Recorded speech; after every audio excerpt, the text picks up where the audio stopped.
Every child needs a mother and a daddy. Hi, precious. Where are you going? I am a mom with one child, and my son is adopted. When we adopted him, we went through closed adoption because back 35 years ago, open adoption really wasn't talked about, known about. I didn't know about it. And quite honestly, we didn't want to have contact with the mother because that's the way we thought it was supposed to be. My son is married. He is married to a heroin addict, and they have had 3 children. My grandson, when he was born premature, and I got custody of him. He was a micropreemie. He weighed 2 pounds 1 ounce. 3 years old today, very healthy. I brought him home with me, and I knew that I could raise this child, but I knew that it wasn't the best thing for this child. I'm healthy, I could take care of him, but I'm getting older, and I didn't want to raise him and him be resentful that at the age of 20, he may not have anyone. I may be gone. So I knew I wanted to place him for adoption, but I didn't know how, and I didn't know where.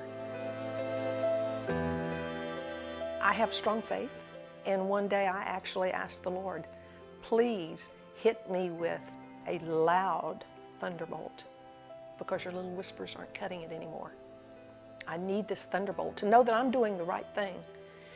And the very next day, I was introduced to Aggieland Pregnancy Outreach.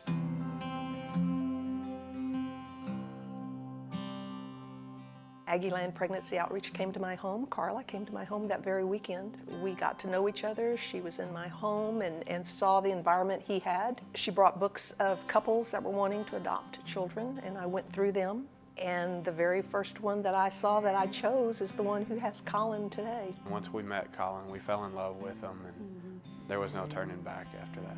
It may seem a little strange, but I read the whole book, but I also picked them because my grandson looks a whole lot like his adoptive father.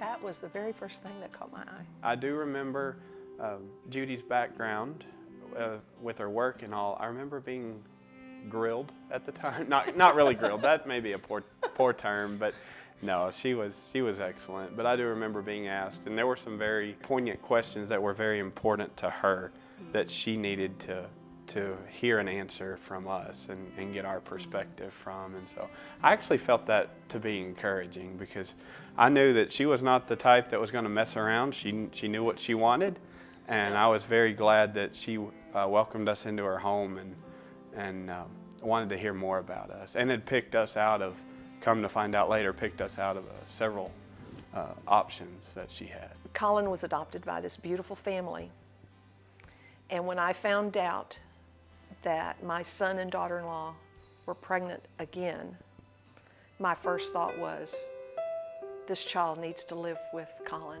As luck may have it, that weekend, Colin and his adopted parents were coming to visit. So when my grandson walked into my home, he had on this bright yellow shirt, and on the shirt it said, Big Bro. I knew immediately that she was pregnant. So I presented to them that I had another grandchild on the way, and I was going to ask them if they wanted to adopt this baby as well. But they just felt that at this time it wasn't what would be best for them. And having 3 children under the age of 2 was just more than what they could handle. I called a meeting with my son and daughter-in-law. I told them that I had placed their first son for adoption and that I felt that this is what they should do. We needed to keep Child Protective Services out of the picture, and the only way to do that was for them to terminate their parental rights while they were in the hospital. I presented the book of this couple to my children and said, this is the family I've chosen. And they looked at the book and they agreed that that was a good match, it was a good fit. He was born, of course, addicted to the drugs. So he had to stay in NICU for 21 days. You know, God is so good, He's so great, He's so generous and just so wonderful with us. He has a plan and things just worked out. So we got to meet Judy, Granny, we would call her Granny, and it was just really nice. It felt really nice. It felt right. We weren't just adopting Will, we were also getting Judy as an added family member, which was awesome. It's an extra blessing. Knowing that they are in such wonderful families does bring me to tears, but it's tears of joy. I have given both of these little boys the best gift I could ever give them, and that's a mother and a daddy.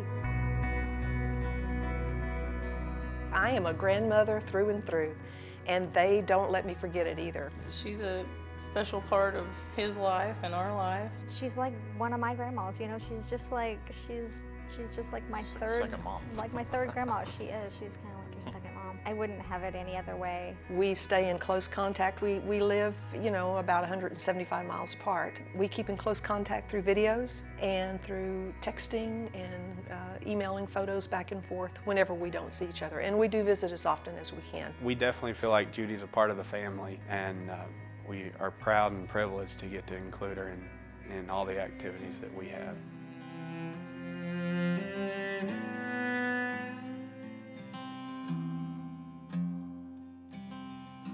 With open adoption, you do not lose your grandchildren.